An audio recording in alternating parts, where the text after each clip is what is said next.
po tayo. Merry Christmas. Kain po tayo.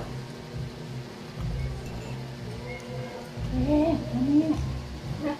Naamoy niya kamay. Sarap.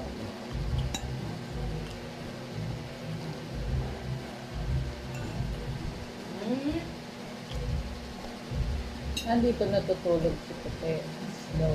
Tapos yung si Pepe may bumaba rin ang kaaway nila. Inano sila? Inaway sila. Yun o. Yun yung pusang isa. Nagtakbuhan sila sa labas.